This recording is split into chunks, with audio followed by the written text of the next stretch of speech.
Je vous salue dans le nom précieux de notre Seigneur et Sauveur Jésus-Christ. Et nous bénissons le nom de notre Dieu pour qui il est, pour ce qu'il fait dans notre vie.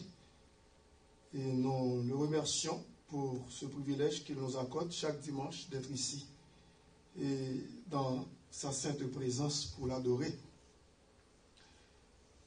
Et le message que j'ai pour vous, alors pour nous tous bien entendu, aujourd'hui, ce dimanche, et pour les gens qui vont m'écouter, c'est la recherche de Dieu et de son pardon. Et c'est ce que nous allons voir d'après 2 Chroniques 7, verset 14, la recherche de Dieu et de son pardon. Et nous allons lire ensemble 2 Chroniques 7, verset 14. Ensemble. Si mon peuple, sur qui est invoqué mon nom, s'humilie, prie et cherche ma face, et s'il se détourne de ses mauvaises voies, je l'exaucerai des cieux, je lui pardonnerai son péché et je guérirai son pays. Amen. Merci, vous pouvez vous asseoir. La recherche de Dieu. Dans le livre de Sophonie, comme nous avons vu pendant plusieurs dimanches, nous avons eu des messages sur le prophète Sophonie, qui veut dire Sophonie, qui avait reçu des messages de Dieu pour transmettre aux enfants d'Israël et plus particulièrement au peuple de Juda. Ce que nous avons vu dans Sophonie, chapitre 2, et verset 1er au verset 3, les messages que nous avons vus, il a dit « Rentrez en vous-même et examinez-vous, nation sans pudeur, avant que le décret s'exécute et que ce jour passe comme la balle, qui veut dire la balle emportée par le vent en été, qui est très très légère, avant que la colère ardente de l'Éternel fonde sur vous, ce sont des avertissements très sérieux, avant que le jour, encore un deuxième avertissement, avant que le jour de la colère de l'Éternel fonde sur vous. Et puis le verset 3 dit, cherchez l'Éternel. Ça c'est en Sophonie. Alors nous visionnons jusqu'à présent 2 Chroniques 7, 14, mais c'est dans Sophonie que je suis en train de lire. Sophonie chapitre 2, verset 1er au verset 3. Il dit, le verset 3 dit, cherchez l'Éternel, vous tous, humbles du pays, qui pratiquez ses ordonnances. Recherchez la justice. Recherchez l'humilité. Peut-être serez-vous épargnés au jour de la colère de l'Éternel. Vous voyez que plusieurs messages que nous avons vus précédemment, et dans Sophonie chapitre 2, Dieu avait quelque chose à dire aux enfants d'Israël et au peuple de Juda, mais Dieu ne frappe jamais son peuple ou son enfant avant de l'avertir. Parce que c'est un Dieu de miséricorde, c'est un Dieu de compassion, un Dieu de bonté, de grâce, de fidélité.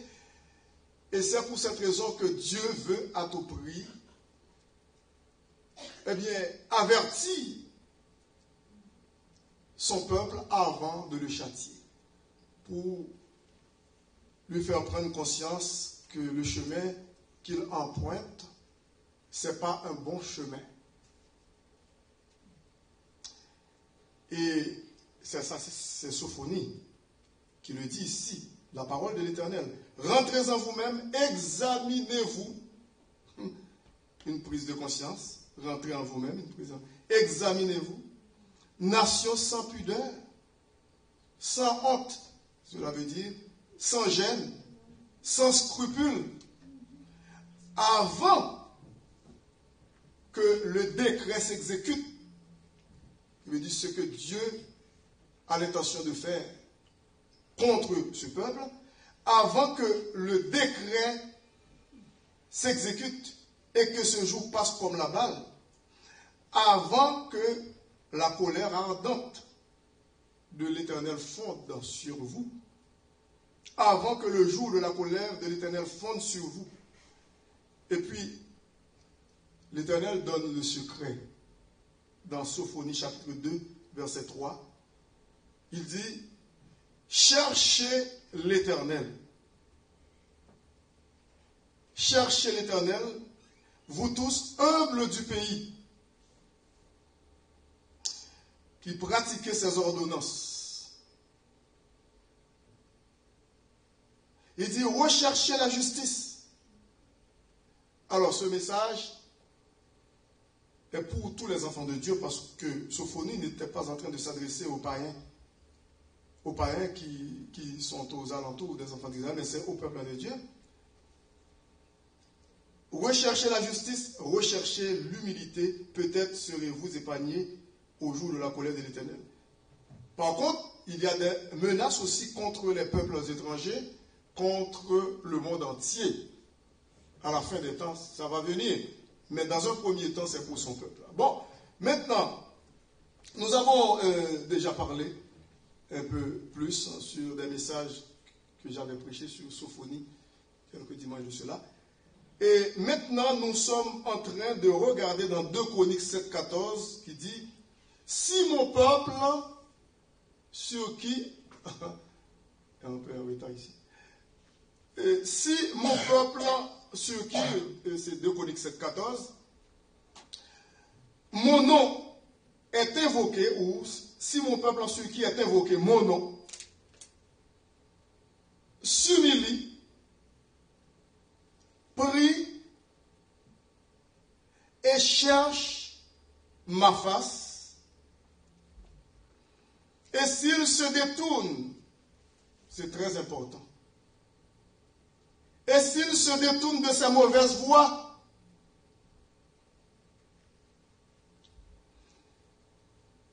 je l'exaucerai des cieux. Je lui pardonnerai son péché. Et je guérirai son pays. Amen. Donc, dans un premier temps, ce message a été adressé au peuple d'Israël. Dans un premier temps, ce message a été adressé aux Juifs.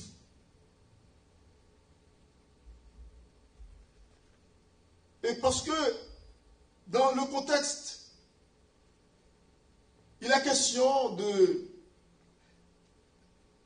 la construction du temple de Salomon. David, le père de Salomon, voulait construire un temple en l'honneur de l'Éternel. Il voulait faire des préparatifs pour construire le temple. Mais Dieu l'en empêchait, parce que Dieu disait que tu es un homme de guerre, un homme de sang. Et non, ce n'est pas toi qui vas construire le temple, mais c'est plutôt ton fils, Salomon. Mais, normalement, cette prophétie a eu lieu sur la personne de Jésus-Christ lui-même, le véritable fils de David. Et il se trouve que c'est nous qui sommes le véritable temple de Dieu, finalement, sous la Nouvelle Alliance, dans le Nouveau Testament. Mais dans un premier temps, il était question vraiment de la construction du temple de Salomon, par Salomon, qui va être le temple pour tous les Juifs à Jérusalem. Ça, c'était la première application, c'est dans un premier temps, à l'époque de Salomon, qui finalement aura son accomplissement pour nous, les enfants de Dieu. Lorsque nous regardons de près le verset 1er au chapitre 7, il est dit que lorsque Salomon eut achevé de prier, le feu descendit du ciel et consuma l'holocauste et les sacrifices. Donc, ce qui veut dire, c'est un bon signe, que Dieu a agréé la prière de Salomon. Les sacrificateurs ne pouvaient entrer dans la maison de l'Éternel car la gloire de l'Éternel remplissait la maison de l'Éternel. La gloire, ou Shekinah en hébreu, remplissait le temple, la maison de l'Éternel. Le verset 3 dit, tous les enfants d'Israël virent descendre le feu et la gloire de l'Éternel sur la maison. Ils s'inclinèrent le visage contre terre. En signe de révérence, se prosternèrent devant l'Éternel. Sur le pavé, se prosternèrent et louèrent l'Éternel en disant, car il est bon, car sa miséricorde dure à toujours. C'est vrai. La miséricorde de Dieu dure toujours. Puis le verset 4 dit, le roi et tout le peuple offrirent des sacrifices devant l'Éternel. Salomon avait beaucoup de bêtes, beaucoup d'animaux. Et le verset 5 dit, le roi Salomon, parce qu'il était roi, il pouvait s'en en procurer, c'est pas difficile pour lui. Le roi Salomon immola 22 000 bœufs et 120 000 brebis. Ainsi le roi et tout le peuple firent la dédicace de la maison de Dieu. Parce que le temple était achevé d'être construit. Les sacrificateurs se tenaient à leur poste et les Lévites aussi avec les instruments faits en l'honneur de l'Éternel par le roi David pour le chant des louanges de l'Éternel lorsque David les chargea de célébrer l'Éternel en disant car sa miséricorde dure à toujours. Il veut dire toutes les vies, tout le monde qui est en chorale, équipe de louanges, qui a chanté, et puis ce sont des gens qui devaient être sanctifiés. Alors, pour que vous louez l'Éternel, une action de grâce, dire merci pour ce qu'il vient de faire, pour le temps qui a été construit. Et puis, on dit au verset 8 que Salomon célébrait la fête en ce temps-là, pendant 7 jours. C'était une grande festivité.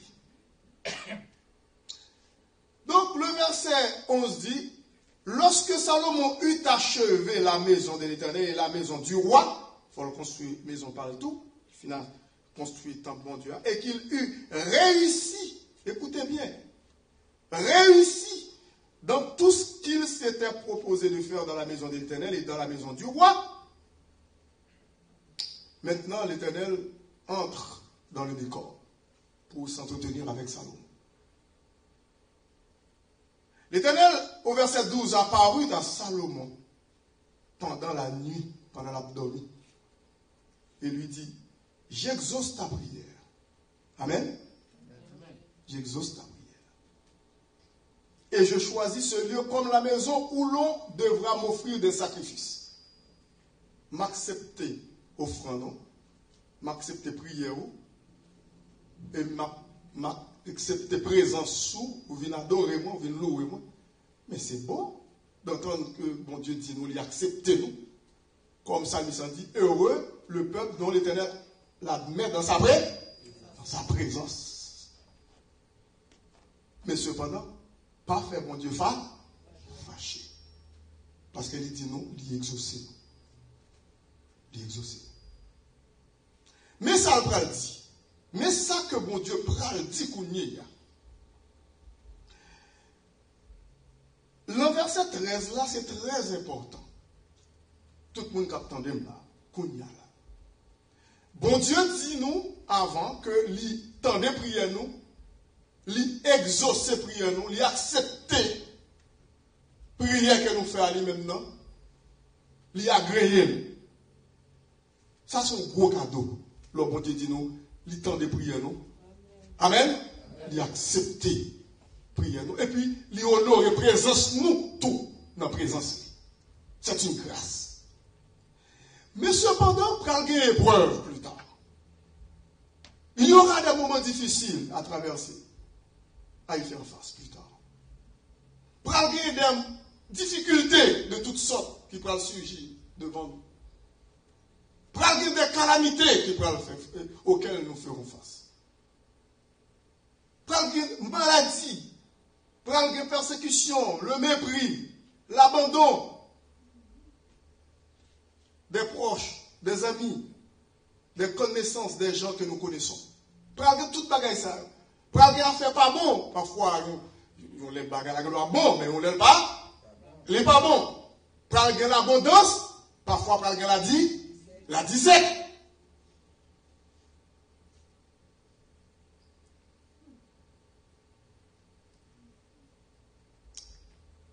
Et puis, bon Dieu dit, attendez. Le problème, ça va arriver dans verset 13, il dit, quand je fermerai le ciel, c'est lui-même qui a le pouvoir pour faire. Là, il est lui-même qui crie. Quand je fermerai le ciel et qu'il n'y aura point de pluie, il y a des pays qui n'ont pas la pluie pendant plusieurs jours. Ce n'est pas un bon signe. Parce que terre vient comme désertique. Où est le fan? Comprenez? Quand je fermerai le ciel et qu'il n'y aura point de pluie, attendez bien. Quand j'ordonnerai aux sauterelles de consumer le pays, ou planter au power qui sont faits, qui côté récolte la passé.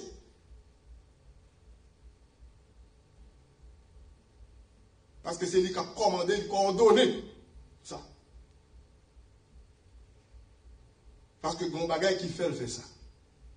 Mon bagage qui arrive, pendant qu'on a servi bon Dieu, mon bagage qui arrive, qui fait bon Dieu dit, quand je fermerai le ciel et qu'il n'y aura point de pluie,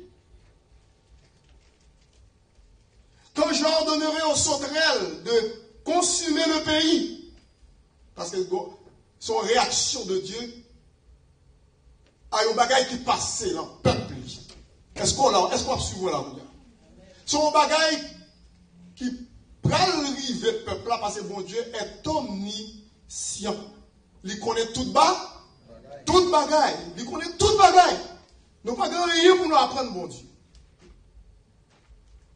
C'est ça qui fait ça qu'a privé sur la terre entière présentement. Ça qu'a privé présentement sur la terre.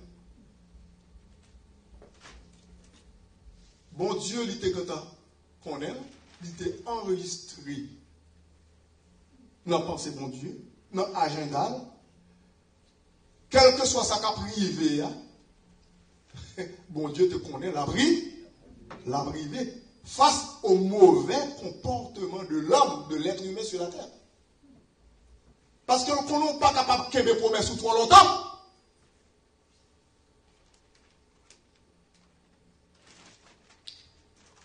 Donc, bon Dieu, il entend, ouais, qui ça le fait. Il prend frapper avec de grands jugements. Mais comme son Dieu d'amour, avant de frapper, il avertit. Est-ce qu'on l'a avec moi?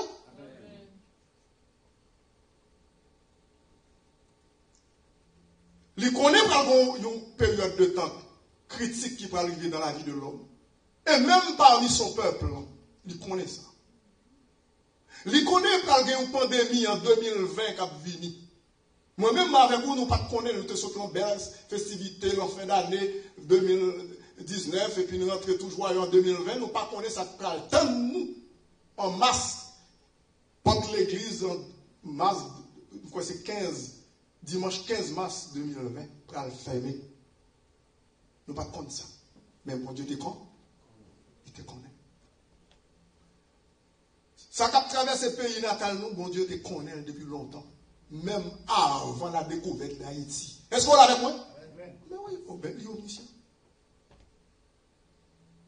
Même avant, nos ancêtres sont partis de l'Afrique de façon forcée par les colons pour te transporter nous en République dominicaine, en Saint-Domingue, c'est-à-dire en Haïti, à l'époque. Dans la traversée, entassés comme des sardines dans des bateaux. En pile des centaines d'Africains, nos ancêtres sont morts. Et puis, ils ont jeté dans la mer. Gagné, même, ils ont été obligés de jeter, même tout vivre, pour alléger le bateau. Bon Dieu, t'es con. Il te connaît. Parce que t'es grand pile vaudou. En Afrique, t'es gagné depuis la Guinée, n'est toujours, qui ça? Raïmé. Il te connaît tout le bagage ça.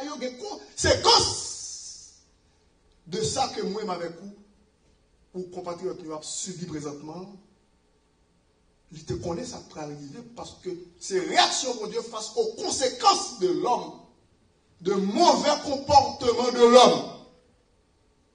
Il te connaît. C'est même bagaille encore, le son répété. Avec les enfants d'Israël, c'est même bagaille. La leçon se répète encore avec les nations. Il dit aux enfants d'Israël, le jour qu'on tourne dos à moi-même, ou servir idoles, ou imiter les nations environnantes, eh bien, ou pas de fertilité plante, écoute, ou pas de production dans le pays, ou sauter la vie, consommer le pays, et puis m'a permettre que d'autres puissances étrangères viennent prendre, viennent gagner pouvoir sur vous, contrôler, dominer, soumettre, ils occuper, et puis ils même prendre tout, mais non, dans le pays pas. Vous passez 70 ans à Babylone, Juifs ont passé 70 ans. Jérémie criait l'Empire mon Dieu, il lamentait, d'où la lamentation de Jérémie, il lamentait, il pleurait. Jérémie, pour mettre commencer à lever, qu'on frappe à tort, crier. Tant et aussi longtemps, mon peuple, il n'a pas fini de passer 70 ans à Babylone, c'est-à-dire en Irak actuel, il n'a pas retourné en Israël, parce qu'il a irrité trop. Donc, c'est toujours comme ça. Toujours comme ça. Jésus-Christ est arrivé pour le faire connaître aux Juifs. Il n'a pas reconnaître lui, il dit au préféré roi qu'il est César. Vous songez l'histoire? Vous préférez César? Non, c'est vous préférez César. Vous préférez Barabbas, qui était un agitateur, comme on a dit, un criminel, que moi-même, eh bien, vous voyez aussi les conséquences. 6 millions en Allemagne ont été tués par Hitler. L'homme irrité mon Dieu ou celui qui s'est conseillé. Mais dans la grâce, Jésus-Christ était venu pour le bonheur de la vie. C'est vrai, Jésus-Christ est venu chez les siens, mais les siens ne l'ont point reçu. Mais grâce à que bon Dieu fait moi avec vous, il fait nos vies. Petit bon Dieu, il faut nous servir avec honnêteté, avec sincérité. Ça qui a passé dans le pays natal, nous là, il y a des missionnaires qui ont aidé le peuple haïtien. Faire clair, pour sortir dans vos douves. Non, mais tiens à ce que vous restez là-dedans. Même dans les églises, il y a encore. Pas de sincérité, ou à prier, mais il y a l'autre main qui a servi. Vous kembe bon Dieu, ou même vous voulez kembe, écoute, ça ne marche pas. Pendant vous dites c'est chrétien, et puis vous avez le petit bagage en bas. Prière ou pas mort. Prière ou pas mort. Bon, étonné pour qui ça fait longtemps qu'on a prié bon Dieu pour bon Dieu délivrer le pays. Pour quelle raison que ce n'est pas prière pas en Haïti? Pourquoi si il y a un pays qui prie en pile, c'est Haïti? Parce que non seulement petite terre qui est là-bas pour Dieu a prié, mais diaspora haïtienne dans le monde entier qui ça a prié, mais qui s'est passé comme ça? Pour quelle raison que un petit pays comme République dominicaine, il y a torturé nous fait de souffrir. Ce n'est pas américain. Oui, américain, nous comprenons la situation, nous connaissons l'histoire et tout. Oui, canadien, nous avons une politique. Mais pour qui ça, même petit voisin, que nous t'es occupé? Il a shooté nous, il a torturé nous, il a tué nous. On a regardé sur les réseaux sociaux, il a battu haïtiens. Il y a des frères, nous, compatriotes haïtiens, il a petit au coup de poing. Il y a l'autre qui a les amis, qui a les couteaux pour haïtiens pas faire pas bouger, pour ne pas rejamber. Écoutez, lorsque nous arrivons dans 2 Chroniques 7, verset 14, ce n'est pas seulement pour les enfants d'Israël, mais c'est pour moi avec vous.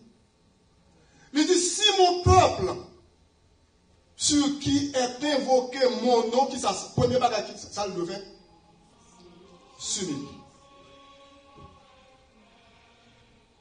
Ça, c'est le premier point que nous avons fini avec aujourd'hui. Nous allons venir avec d'autres points après. Si mon peuple sur qui est invoqué mon nom s'humilie, moi, avec vous, combien de fois nous avons humilié devant l'Éternel? Son peuple, moi, avec vous, nous orgueilleux en plus. Nous orgueilleux. Si nous sommes capables de fabriquer ou découvrir nos petits bagages, nous ne pouvons pas respecter personne dans le monde. Nous ne pouvons pas respecter personne dans le monde. Tellement son peuple qui est extrêmement orgueilleux. Pour qui ça l'orgueil? Pour qui ça l'oblige à éviter ça, qui te jeter Satan? Fait mon Dieu chasser l'orgueil. Il dit nous humilier nous sous la puissante main de Dieu afin qu'il nous élève autant qu'on veut. Si moi-même avec nous songeons côté bon Dieu, prends-nous dans la boue du péché. Si compatriotes nous t'as songé côté bon Dieu, prends en bas blanc, France. Est-ce qu'on l'a avec moi? Pour nous pas suspendre faire promotion pour Boukman, Vaudou. C'est pas Vaudou qui délivre nous, c'est bon Dieu qui te délivre. Est-ce qu'on l'a avec moi? Si nous pas reconnaissons envers mon Dieu, pour nous songer, c'est bon Dieu qui te retire nous. Qu'est-ce que j'en pensais que un peuple qui avec des pieds de main sans rien, ou pas de zaman rien, ou fait la plus grande puissance de l'époque, l'armée française, courir devant. Quand pour la mort fait français trembler, Rochambeau, le général de l'armée française, le plus grand général dans le monde à l'époque, découvrir, retirer le chapeau dans la tête pour le secrétaire devant. Quand pour la mort pour le saisir. Pour nous, ça a campé devant l'armée française. Nous faire français, nous bâtir dans le pays. Pour nous, ça passe avec Saint-Domingue. Ça passe Saint-Domingue. Parce que nous abandonnons l'Éternel. Si nous abandonnons l'Éternel, attendre que nous avons subi les conséquences. Premier bagage que moi avec nous devons faire, c'est pour nous humilier. Pas penser que ce peuple haïtien en Haïti seulement qui a besoin d'humilier. Mais moi-même avec vous, dans la diaspora, nous avons besoin de faire. Fort souvent, nous manquons de reconnaissance envers mon Dieu pour ça le faire. On apprend à humilier nous. C'est là ça. Bagaille, nous commençons à faire des marches à faire. Et nous prenons l'autre point que nous allons gagner dimanche prochain. D'ici là, que le Seigneur bénisse. Alors, je vais prier avec les gens qui n'ont pas encore Jésus-Christ dans leur vie. Ils peuvent répéter après moi. Excusez, c'est un coup de prière. Seigneur Jésus, je te demande pardon pour mes péchés. Tu es venu mourir pour moi sur la croix. Tu as versé ton sang pour me donner la vie. Je te reçois dans mon cœur comme mon sauveur et Seigneur personnel. Entre dans ma vie, fais de moi un enfant de Dieu par ton Saint-Esprit. Et ce pour l'éternité. Amen. Sachez que cette prière que vous venez de faire, si vous êtes sincère, vous êtes devenu enfant de Dieu pour l'éternité et que le Seigneur vous bénisse. À la prochaine. Merci.